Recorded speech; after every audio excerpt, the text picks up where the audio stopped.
नमस्कार. आकाशवाणी औरंगाबाद केंद्राच्या बातमीपत्रात मी अपर्णा अध्यापक आपलं स्वागत करते. ठळक बातम्या.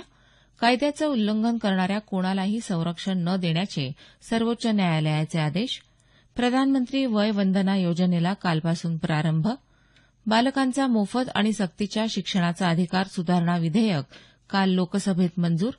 उत्तराखंडात केदारनाथ इथं एक बस दरीत कोसळून औरंगाबाद इथल्या 2 महिला भाविकांचा मृत्यू.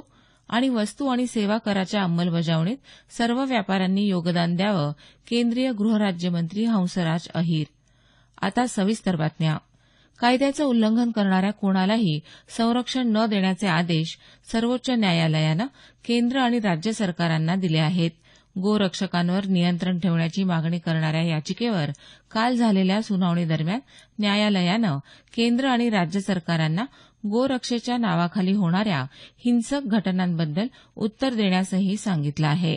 न्यायाधीश दीपक मिश्रा यांच्या अध्यक्षतेखालील पीठासमोर झालेल्या सुनावणीत केंद्र सरकारनं कायदा आणि सुव्यवस्था हा संबंधित राज्यांचा प्रश्न असून केंद्र सरकार कोणत्याही प्रकारच्या बेकायदेशीर कृत्यांना समर्थन देत नसल्याचं तसंच हिंसेच्या विरोधात असल्याचं म्हटलं आहे.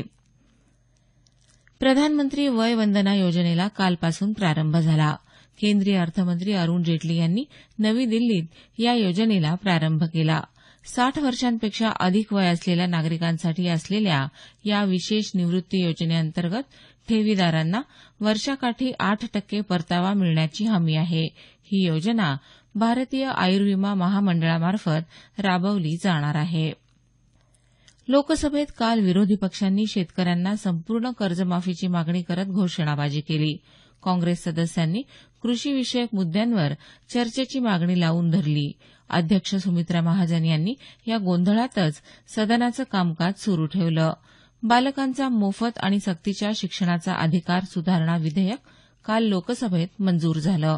अप्रशिक्षित अध्यापकांना पात्रता मिळवण्यासाठी दिलेली मुदत डिसेंबर 2019 पर्यंत वाढवण्याची तरतूद या विधेयकात आहे. दरम्यान विद्यार्थ्यांची गळती रोखण्यासाठी इयत्ता 5वी तसंच 8वीच्या परीक्षेत अनुत्तीर्ण होणाऱ्या विद्यार्थ्यांना मे महिन्यात पुनर्परीक्षेची संधी दिली जाईल असं मनुष्यबळ विकास मंत्री प्रकाश जावडेकर यांनी काल लोकसभेत सांगितलं.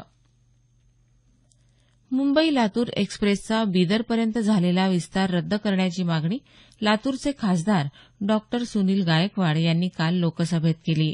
गेल्या 3 महिन्यांपूर्वी करण्यात आलेल्या या विस्तारीकरणामुळे लातूर इथल्या प्रवाशांची गैरसोय होत असल्यानं याविरोधात आंदोलनं करण्यात आल्याची माहिती गायकवाड यांनी सदनाला दिली. प्रवाशांची वाढती संख्या लक्षात घेता बीदर ते मुंबई तसंच उदगीर ते मुंबई या मार्गावर 2 नवीन रेल्वे गाड्या सुरू करण्याची मागणीही गायकवाड यांनी केली. औरंगाबादचे खासदार चंद्रकांत खैरे यांनी हैदराबाद मनमाड रेल्वे मार्गावरचे जुने पूल दुरुस्त करण्याची मागणी केली आहे. औरंगाबाद इथल्या मुकुंदवाडी रेल्वे स्थानकासह पोटूळ, लासूर, रोटेगाव आदी स्थानकांचा विकास करण्यासाठी विशेष पॅकेज देण्याची मागणीही खैरे यांनी केली. जमावाद्वारे होत असलेल्या हिंसेवर विरोधी पक्षाच्या सदस्यांनी राज्यसभेत केलेल्या वक्तव्यानंतर भारतीय जनता पक्षाच्या कार्यकर्त्यांकडून धमक्या येत असल्याचा आरोप समाजवादी पक्षाचे खासदार नरेश अग्रवाल यांनी काल राज्यसभेत केला. यासंदर्भात कारवाई करण्याची सूचना उपसभापतींनी सरकारला केली आहे. मुंबई नागपूर समृद्धी महामार्ग कृषी प्रक्रिया उद्योगासाठी वरदान ठरणार असल्याचं मुख्यमंत्री देवेंद्र फडणवीस यांनी म्हटलं आहे. ते काल मुंबईत एका कार्यक्रमात बोलत होते. समृद्धी महामार्गामुळे 24 जिल्हे एकमेकांशी जोडले जाणार असून कृषी प्रक्रिया उद्योगांची साखळीच या माध्यमातून उभी राहणार असल्यानं शेतमालाला बाजारपेठ मिळण्याबरोबरच प्रक्रिया उद्योग वाढीचा हातभार लागणार असल्याचं ते म्हणाले. उत्तराखंडात केदारनाथ इथं एक बस दरीत कोसळून औरंगाबाद इथल्या 2 महिला भाविकांचा मृत्यू झाला तर अनेक भाविक जखमी झाले. औरंगाबाद जिल्ह्याच्या फुलंब्री तालुक्यातल्या पाडळी आणि निधोना इथल्या भाविकांची ही बस बद्रीनाथहून केदारनाथला जाताना कर्णप्रयागजवळ हा अपघात झाला. या बसमध्ये एकूण 36 भाविक असल्याचं याबाबतच्या वृत्तात म्हटलं आहे.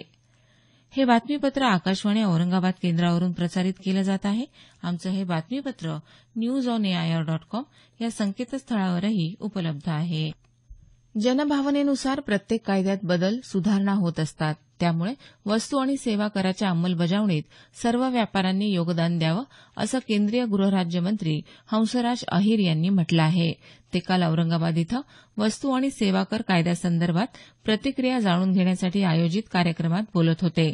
देशभरात 200 ठिकाणी असे कार्यक्रम होणार असून यातून प्राप्त होणाऱ्या सूचनांचा अहवाल जीएसटी कौन्सिलकडे सादर केला जाणार असल्याचं अहीर यांनी सांगितलं. अर्थव्यवस्थेत सुधारणा आणण्यासाठी हा कायदा लाभदायी ठरणार असल्याचा विश्वास अहीर यांनी यावेळी व्यक्त केला. नाशिक जिल्ह्यातल्या लासलगाव इथं राज्यातलं पहिलं कांदा शीतगृह उभारण्यात येणार आहे.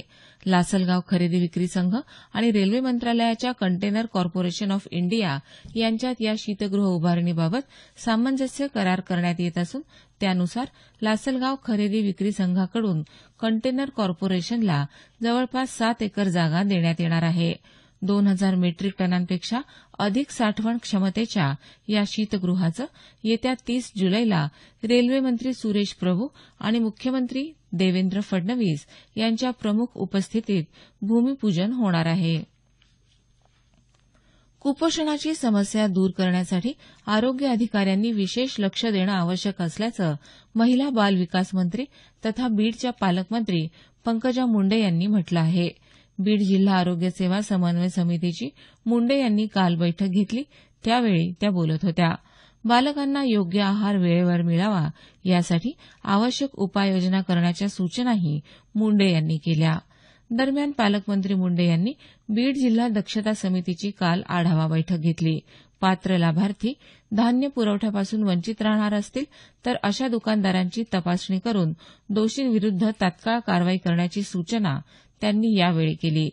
जिल्ह्यातल्या कायदा आणि सुव्यवस्थेसंदर्भात पोलीस प्रशासनाच्या आढावा बैठकीत मुंडे यांनी आगामी सण उत्सवाच्या काळात कोणताही अनुचित प्रकार घडणार नाही याची पोलीस प्रशासनानं दक्षता घ्यावी असे निर्देश दिले.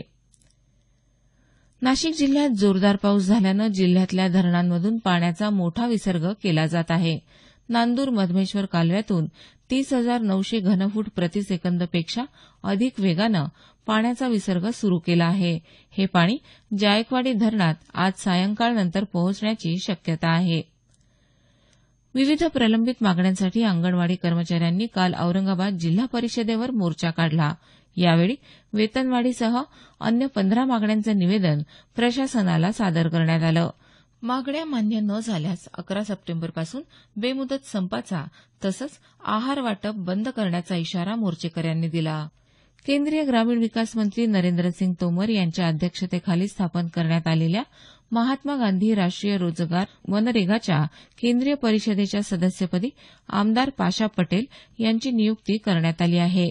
या केंद्रीय परिषदेवर नियुक्त 10 सेवाभावी संस्थांमध्ये लातूरच्या फिनिक्स फाउंडेशनचा समावेश आहे.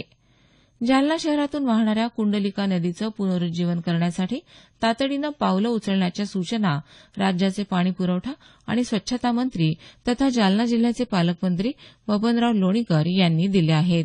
शेवटी पुन्हा एकदा काही ठळक बातम्या. कायद्याचं उल्लंघन करणाऱ्या कोणालाही संरक्षण न देण्याचे सर्वोच्च न्यायालयाचे आदेश. प्रधानमंत्री वय वंदना योजनेला कालपासून प्रारंभ. बालकांचा मोफत आणि सक्तीच्या शिक्षणाचा अधिकार सुधारणा विधेयक लोकसभेत मंजूर. आणि उत्तराखंडात केदारनाथ इथं बस दरीत कोसळून औरंगाबाद इथल्या 2 महिला भाविकांचा मृत्यू. याबरोबरच हे बातमीपत्र संपलं. आमचं यानंतरचं संक्षिप्त मराठी बातमीपत्र सकाळी 10 वाजता.